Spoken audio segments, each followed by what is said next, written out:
ఈ రోజు మన వీడియోలో సబ్స్క్రైబర్లు అడిగిన కొన్ని ప్రశ్నలకు సమాధానాలు తెలుసుకుందామండి. మీకు కూడా ఎలక్ట్రిక్ వాహనాల మీద ఎటువంటి సందేహం ఉన్నా #EVKorrad ఉపయోగించి మీకున్న ప్రశ్నని కామెంట్ రూపంలో చెప్పండి. మీ ప్రశ్న అడిగేటప్పుడు మీ పేరు, మీ ఊరు, మీకు ఎటువంటి ఎలక్ట్రిక్ వాహనం కావాలి, రేంజ్ ఎంత, అలానే దాని రేట్ ఎంత కూడా చెప్పండి. దాన్ని బట్టి మీ ప్రశ్నకి రాబోయే వీడియోలో సమాధానం చెప్తాను. నమస్తే, నేను మీ కృష్ణ చైతన్య మండేలా. మీరు చూస్తున్నారు MVS ఆటో తెలుగు. మొదటి ప్రశ్న బాలు గారు అడుగుతున్నారు. Ola S1 X Plus, Ola S1 Air electric bikes లో which one is better choice? First అయితే నేను ఓలా S1 X Plus కానీ ఓలా S1 Air ఈ రెండు ఎలక్ట్రిక్ స్కూటర్ కూడా రివ్యూ చేయలేదు. కాకపోతే ఆన్లైన్ లో ఎవరైతే కస్టమర్లు తమ ఫీడ్బ్యాక్ ఇస్తున్నారో దాన్ని ఆధారంగా చూసుకున్నట్లయితే compare to Ola S1 X Plus, S1 Air electric scooter కొంచెం తక్కువ కంప్లైంట్స్ వస్తున్నాయి. దాన్ని బట్టి మీరు నిర్ణయం తీసుకోండి. తర్వాత ప్రశ్న శర్మ గారు అడుగుతున్నారు. నేను యాక్టివా వాడుతున్నాను, ఎలక్ట్రికల్ కి షిఫ్ట్ అవుదాం అనుకుంటున్నాను. నేను, నా వైఫ్ మరియు ఇద్దరు పిల్లలు యాక్టివా మీద కంఫర్ట్ గా జర్నీ చేయగలుగుతున్నాం. నేను ఏథర్ 450X అనుకుంటున్నాను, ఇది సూట్ అవుతుందా? ఫస్ట్ వచ్చి ఏథర్ 450X అనేది ఒక పర్ఫార్మెన్స్ ఎలక్ట్రిక్ స్కూటర్ అండి. ఏథర్ ఎనర్జీ కంపెనీ వాళ్ళు 450X ని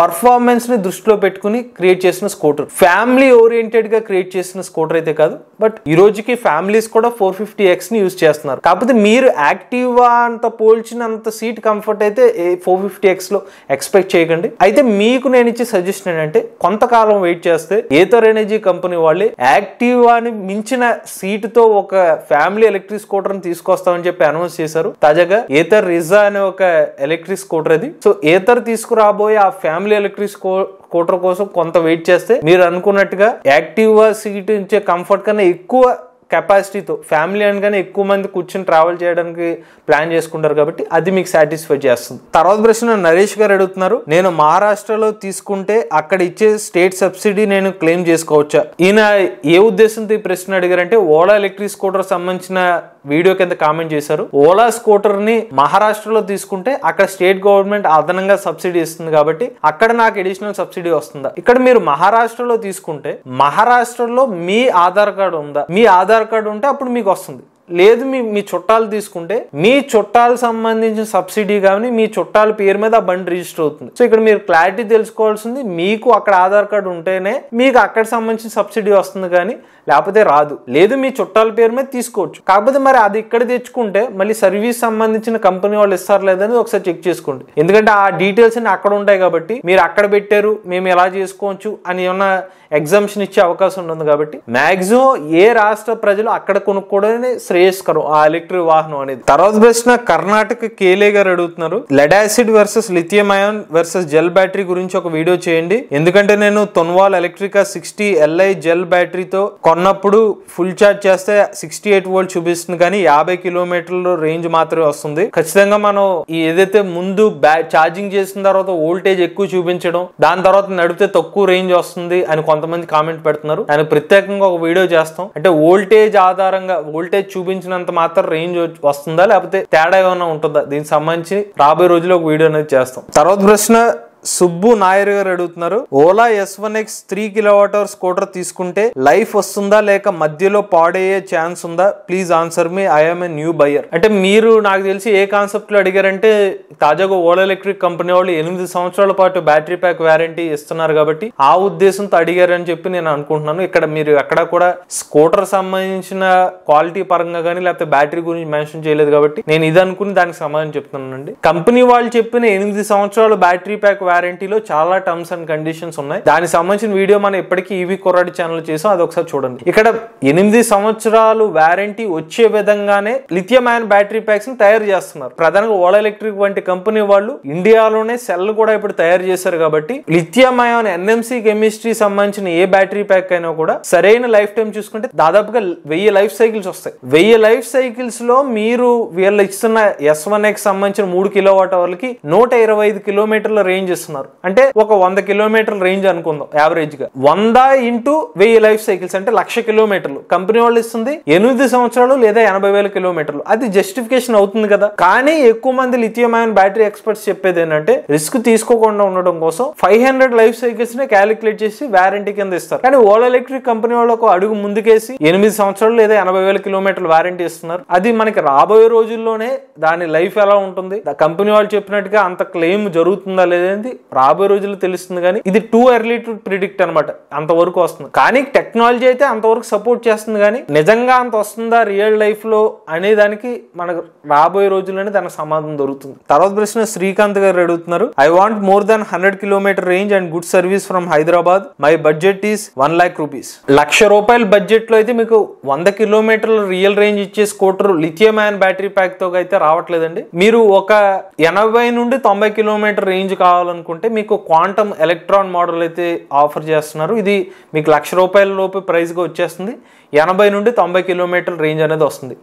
లేదు మీకు నాన్ రిజిస్టర్డ్ స్కూటర్ సెగ్మెంట్ కావాలనుకుంటే కనుక తొన్వాల్ ఆల్ఫా ప్రో ఎలక్ట్రిక్ స్కూటర్, వీళ్ళు ఒక్కసారి ఛార్జ్ పెడితే 100 కిలోమీటర్ రేంజ్ క్లెయిమ్ చేస్తున్నారు. మేము టెస్ట్ రైడ్ చేసినప్పుడు మాకు 110 నుండి 120 కిలోమీటర్ల రియల్ రేంజ్ వచ్చింది. బట్ సింగిల్స్లో వెళ్ళి ఒక 70 నుండి 75 కేజీల లోడు ఉంటే కనుక సింగిల్స్తో వెళ్తే కనుక మీకు ఆ రేంజ్ వస్తుంది అనమాట.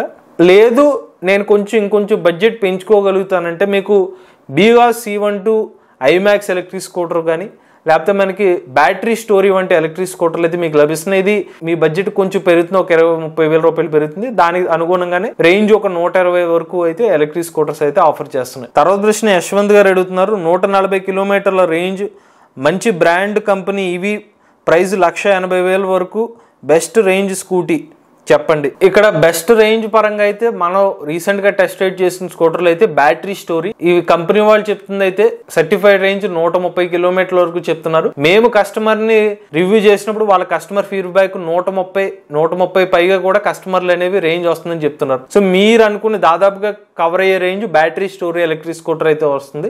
లేదు మీకు బీగాస్ C12 EX వేరియంట్ ఒకటి తీసుకుని అడిషనల్ గా ఇంకొక రిమూవబుల్ బ్యాటరీ ప్యాక్ తీసుకున్నారు అనుకోండి, 70 కిలోమీటర్లు దాదాపు 70 నుండి 75 కిలోమీటర్ల రేంజ్ అనేది ఇస్తున్నారు. EX వేరియంట్ కి ₹1,00,000 ఎక్స్ షోరూమ్ ప్రైస్. మీరు అనుకున్నట్టుగా అడిషనల్ బ్యాటరీ రిమూవబుల్ తీసుకుంటే 140 కిలోమీటర్ల రేంజ్ అనేది అలా సాటిస్ఫై అవుతుంది. తర్వాత ప్రశ్న రమేష్ గారు అడుగుతున్నారు, ఒడిసీ హాక్ 170 కిలోమీటర్ల రేంజ్ లేదా ఒకాయా ఫాస్ట్ F4 160 కిలోమీటర్ల రేంజ్ ఏది బెస్ట్? ఫస్ట్ మీకు చిన్న ఒక క్లారిఫికేషన్ ఇవ్వాల్సింది ఏంటంటే ఒడిస్సీ సంబంధించిన హాక్ ప్లస్ ఏదైతే 170 కిలోమీటర్ రేంజ్, ఇది సర్టిఫైడ్ రేంజ్. నేను కొన్ని సంవత్సరాల క్రితం దీన్ని టెస్ట్ చేసినప్పుడు అయితే నాకు ఒక 110-120 కిలోమీటర్ రేంజ్ మాత్రమే వచ్చింది. సో వాళ్ళు ఏదైతే చెప్తున్నారో సర్టిఫైడ్ రేంజ్ తప్పిస్తే రియల్ రేంజ్ కాదు. ఇక ఈ రెండు ఎలక్ట్రిక్ స్కూటర్లు ఏది బెస్ట్ అంటారా? ఒకాయే సంబంధించిన అయితే నేనైతే టెస్ట్ రైడ్ చేయలేదండి, అందుకని మీకు ఈ రెండిట్లో ఏది బెస్ట్ అనేది చెప్పలేకపోతున్నాను. బట్ మీరు రేంజ్ పరంగా చూసుకున్నట్లయితే కనుక నేను ఒడిస్సీ సంబంధించిన ఆక్ ప్లస్ బండి నడిపాను కానీ బట్ మీరు అనుకున్నట్టు రేంజ్ అయితే రాదు. తర్వాత ప్రశ్న పేరు మెన్షన్ చేయలేదు, which motor is best for electric scooter, PMSM motor or BLDC hub motor? దీని గురించి ప్రత్యేకంగా ఒక వీడియో అనేది చేస్తామండి, ఇది ఒక ఫుల్ లెంత్ వీడియోనే చేస్తాం. ఇక చివరి ప్రశ్న పేరు మెన్షన్ చేయలేదు, ఎలక్ట్రికల్ టెక్ ఛానల్ అని ఉంది. డైలీ 100 కిలోమీటర్ తిరగాలంటే ఏ బైక్ కొనాలి? మీరు ఎలక్ట్రిక్ బైక్ అడిగితే కనుక మనకి ఆప్షన్ చూసుకున్నట్లయితే రివాల్ట్ RV400 అయితే కనిపిస్తుంది.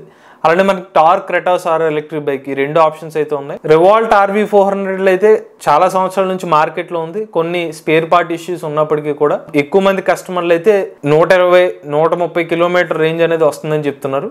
అలానే మన టార్క్ రెటాస్ చూసుకున్నట్లయితే దాదాపుగా మొన్న రీసెంట్గా విన్న మాట ఏంటంటే రేట్ కూడా తగ్గించారు. ఇప్పుడు 150,000 రూపాయలకి ఎక్స్ షోరూమ్ ప్రైస్కి వస్తుంది టార్క్ రెటాస్ ఆర్. ఇందులో మీకైతే 120 కిలోమీటర్ల వరకు వీళ్ళైతే టార్క్ రెటాస్ ఆర్ ఎలక్ట్రిక్ బైక్ రేంజ్ అనేది ఆఫర్ చేస్తున్నారు. ఇవి సబ్స్క్రైబర్లు అడిగిన కొన్ని ప్రశ్నలకు సమాధానాలు. మీకు కూడా ఎలక్ట్రిక్ వాహనాల మీద ఎటువంటి డౌట్స్ ఉన్నా #EVCorrad ఉపయోగించి మీ ప్రశ్నలు అడగండి. రాబోయే వీడియోలో మీరు అడిగిన ప్రశ్న కూడా సమాధానం చెప్తాం. మీరు కూడా ఎవరైనా ఎలక్ట్రిక్ వెహికల్ ఉపయోగించినట్లయితే మీ ఓనర్షిప్ రేటు మాతో షేర్ చేద్దాం అనుకున్నట్లయితే స్క్రీన్ మీద కనిపించే నెంబర్కి వాట్సాప్ చేయండి, లేదా డిస్క్రిప్షన్లో ఉన్న ఫామ్ని ఫిల్ చేయండి.